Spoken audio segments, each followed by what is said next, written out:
Algérie est parti par les années 80, finalement il n'est pas parti par les années 80.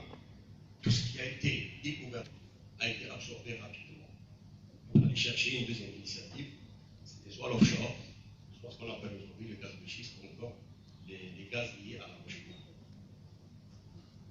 C'est dans cette optique que Sonatrach, dans sa stratégie SH30, a créé cette nouvelle structure qu'on appelle donc, la Direction centrale des énergies nouvelles. Pourquoi nouvelle? Parce que non exploitée auparavant, donc on voulait voir qu'est-ce qu'il y a dans le sous-sol algérien. Et dans cette direction, il y a les énergies renouvelables et spécialement le panneau photovoltaïque. Vous savez que l'Algérie, quand même, a une prédisposition très importante en termes d'irradiation solaire et des espaces très très très grands pour capter l'énergie solaire transformée en énergie électrique. Nous pouvons être leaders dans le monde.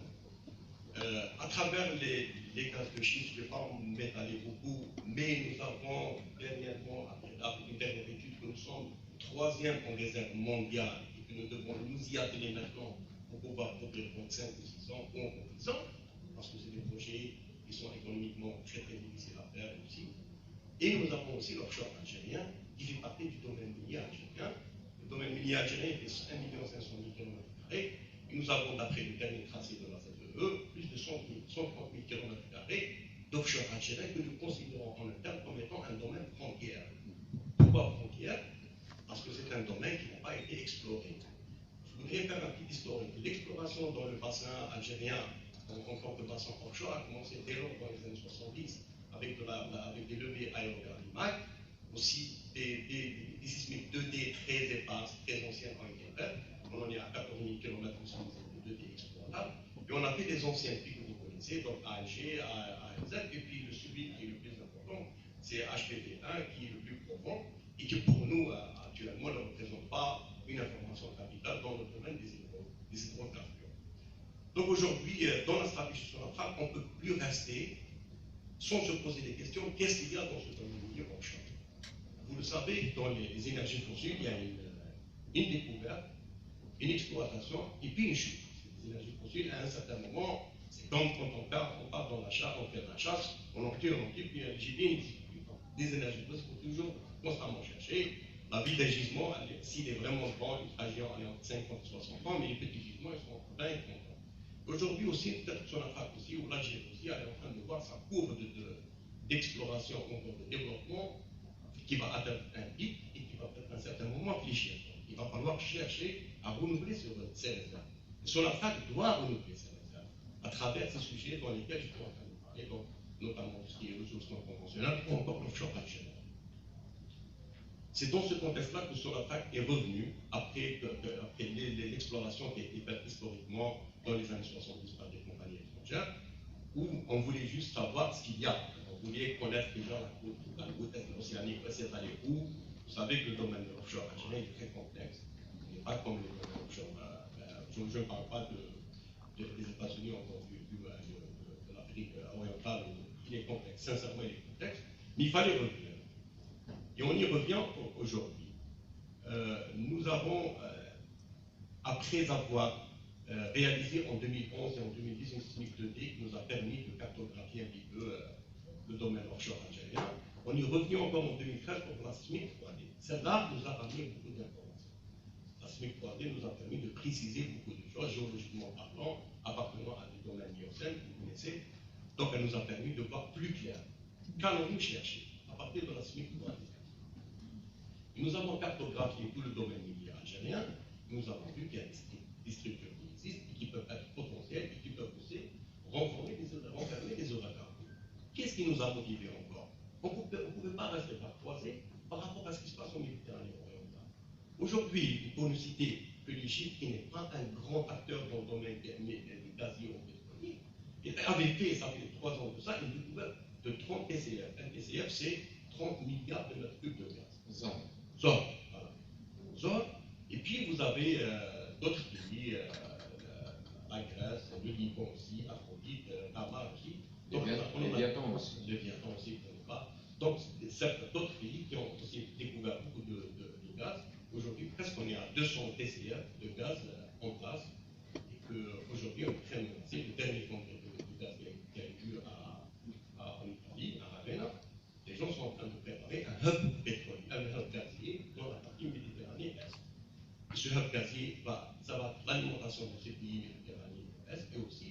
nous attaquer sur le plan commercial dont nos principaux c'est-à-dire pays qui sont en face de nous, l'Italie et la France.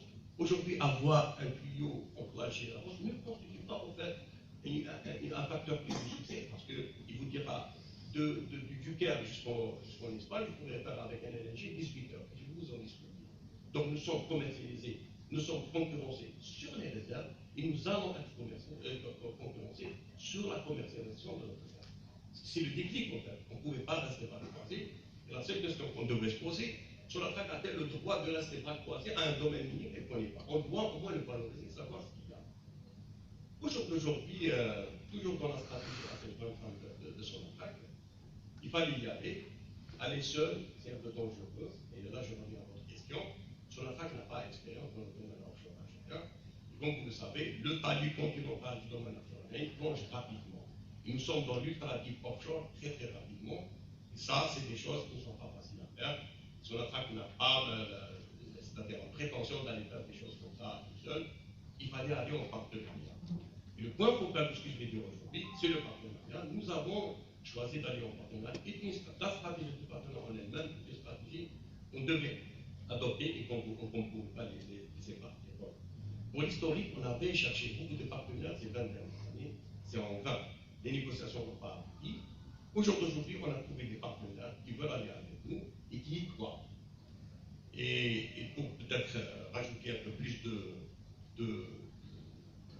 d'informations, la cartographie qu'on appelle aujourd'hui sur la base de SNIC, l'idée qu'on a fait en 2013 ou en 2014, a montré des choses vraisemblablement très très similaires à ce qui se passe en Égypte, donc à la structure de zone. Nous ne sommes pas peut-être dans la même dimension géographiquement parlant, mais nous sommes un petit peu dans le même concept et dans le même lait, dans les mêmes alimentations. Pourquoi ces partenaires? Je vais les citer, c'est INI et Total dans la partie Est et INI et Total aussi dans la partie Ouest. Nous avons choisi les périmètres. On est encore en prospection. Parce que la prospection veut dire que c'est les premiers travaux d'exploration qu'on puisse faire dans une zone. Pourquoi c'est majeur? Parce que ces gens-là ont beaucoup d'expérience dans le deep offshore et l'ultra deep offshore. C'est des gens qui sont partout dans le monde. Et puis le risque, il est partagé avec ces gens-là. Ils font partie du bassin méditerranéen. Il fallait les ramener. Aujourd'hui, il fallait ramener ces gens-là parce que demain. Sur le risque environnemental. Il fallait les ramener sur le risque environnemental parce qu'ils sont en face de nous dans le bassin méditerranéen. Ils sont signataires de plusieurs conventions.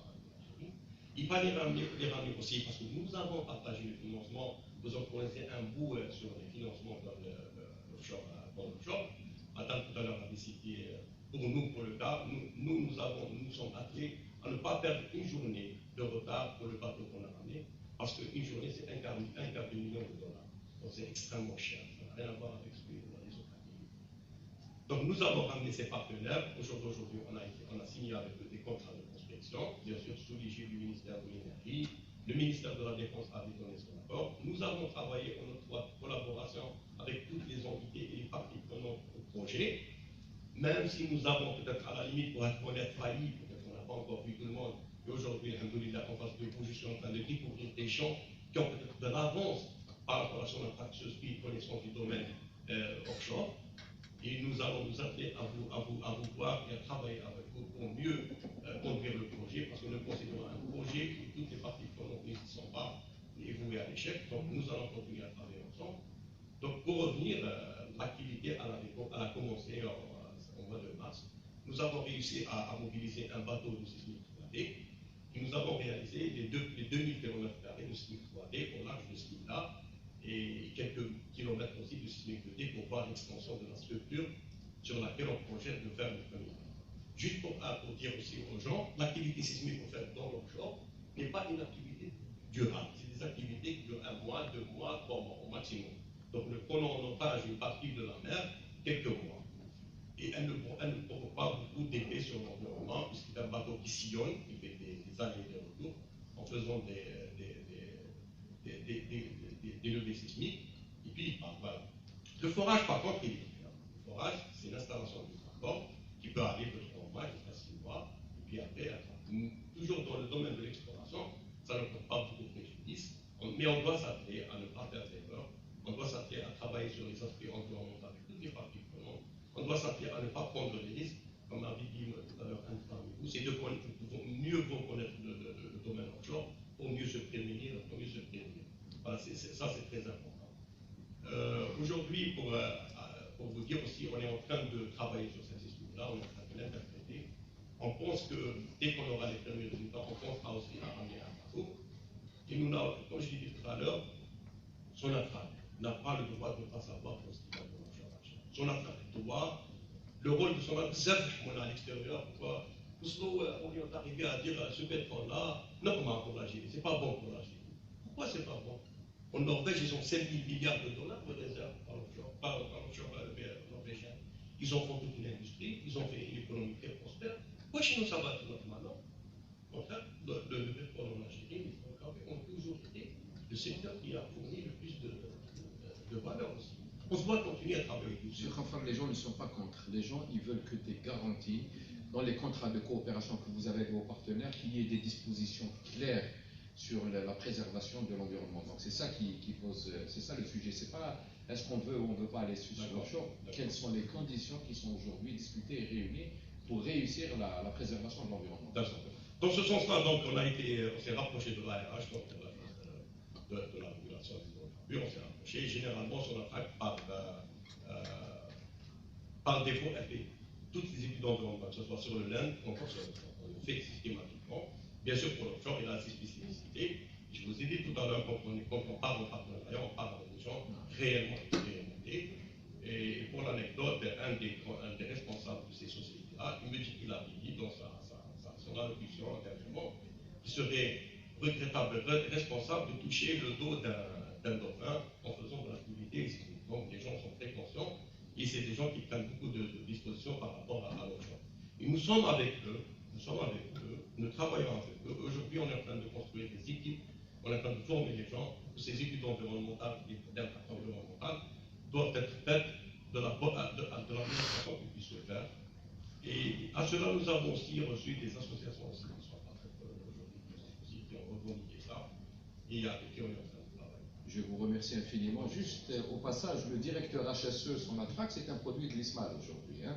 Donc nous avons le directeur central HSE, c'est Hamani pour ne pas le citer, qui a fait ses études dans l'aménagement du littoral chez nous. Le secrétaire national Telbah, c'est un produit de l'école et un cadre dirigeant au niveau du CNRDPA aussi est un produit de l'école. Je voudrais un échange entre vous et M. Arzal sur une question qui est très importante pour moi, très rapidement, en 2-3 minutes. Il y a une proposition du RAMPEC. Hein, le RAMPEC, c'est l'organisme méditerranéen qui travaille sur les plans d'intervention d'urgence en cas de pollution accidentelle en mer. Il y a une proposition du gouvernement français pour la création en Méditerranée occidentale d'une zone d'émission contrôlée pour les navires, pour les émissions de soufre. Pour ceux d'entre vous qui connaissent la Convention de Londres et le protocole de Londres, le 1er janvier 2020, il y a des concentrations qui vont diminuer. Mais l'idée, c'est de créer ce qui a été créé en Adriatique. En Adriatique, c'est un processus qui avait pris à peu près 8 ans. Donc il y a eu cette proposition. Je ne sais pas si ça a été discuté à Malte, monsieur Arzal, mais pourquoi j'ai dit je voudrais un échange entre vous? Parce que ça concerne directement le secteur de l'énergie.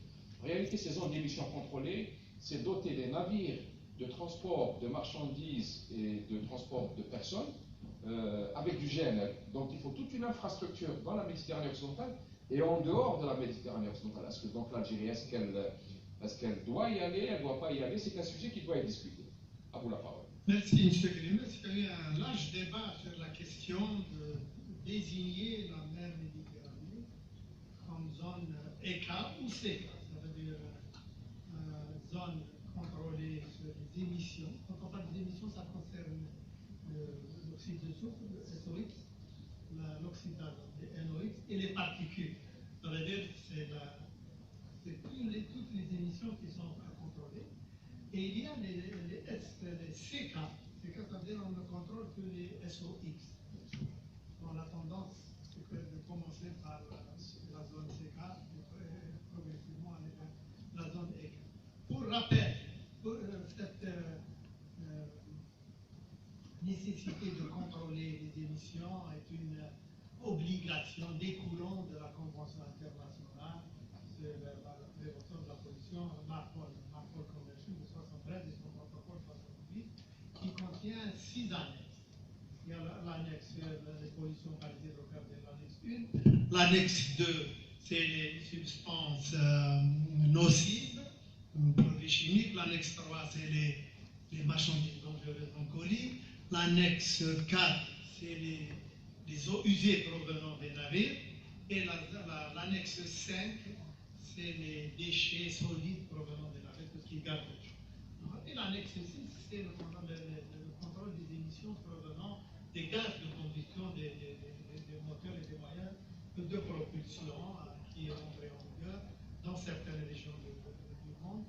Et maintenant, c'est le tour de la Méditerranée. Il faut bien qu'on limite un peu ces émissions provenant des gaz d'échappement. Il y a plusieurs techniques. Soit les navires qui sont existants, il faut les doter de moyens de scrap, ça veut dire d'épuration. C'est des investissements supplémentaires à mettre sur les navires. Par exemple, les navires de la CNAC, il faut les équiper ou des brocs ou de l'IRD de moyens de tour de lavage des émissions pour réduire un peu les émissions. Ça coûte 3 à 4 dollars l'unité. Donc nous avons 30 navires. Imaginez un peu le coût de l'investissement. Il y a une autre technique, c'est utiliser des combustibles propres. La première étape, c'est des combustibles, des fuels qui ont 0,5% de soufre.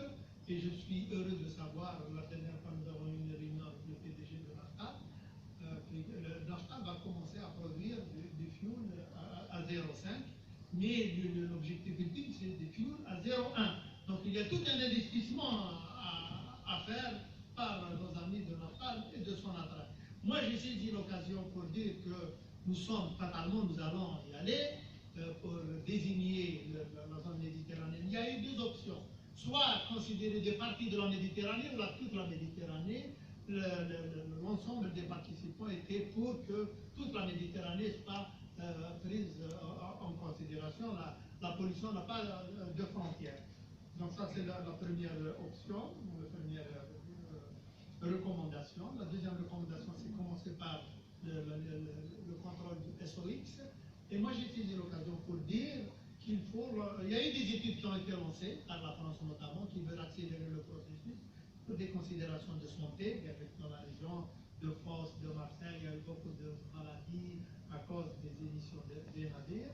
Donc, il y a des études. Donc, on n'est pas arrivé à un consensus parce qu'il faut arriver à un consensus et proposer à l'Organisation maritime internationale. C'est l'ONU qui doit désigner la zone. Donc, on a proposé qu'il y ait une étude de trafic maritime dans l'environnement Méditerranée. Parce que la seule étude qui existe, c'est l'étude de 2005, qui a été conduite par le RAPAC. Il faut actualiser les études sur le trafic. Il faut qu'on sache quelle est l'ampleur et les tendances du trafic en Méditerranée. Il faut savoir que la principale route maritime en Méditerranée, elle longe les côtes algériennes à proximité à 7 ou 6 000 miles. Donc nous sommes un pays très affecté. Il y a une autre étude que j'ai proposée pour évaluer le potentiel d'utilisation du GNL en Méditerranée. Nous avons tous les atouts. Nous avons la ressource, nous avons l'expérience, nous avons l'Algérie qui produit, il y a l'Égypte, il y a la Libye, et nous avons la technologie, nous avons l'expérience en matière de Sur ce sujet, cher Zad, si vous permettez, je voudrais entendre monsieur... Mais avant de terminer, j'ai saisi l'occasion de la présence de mon ami de Sonatrach pour qu'on mène le projet dans le GNL comme carburant. Il y a eu des études qui ont été menées avec l'Agence de sécurité ensemble pour identifier 2 corps pilotes. On va d'accord. On va du tout j'ai cru savoir que vous avez ciblé un partenaire pour investir. Il faut qu'on y aille, il faut qu'on soit un pays leader en matière de GNL. Tous les navires de la Méditerranée vont venir shooter en Algérie. C'est une ressource extraordinaire en matière de et passez le message et soyez un avocat avec moi pour le GNL.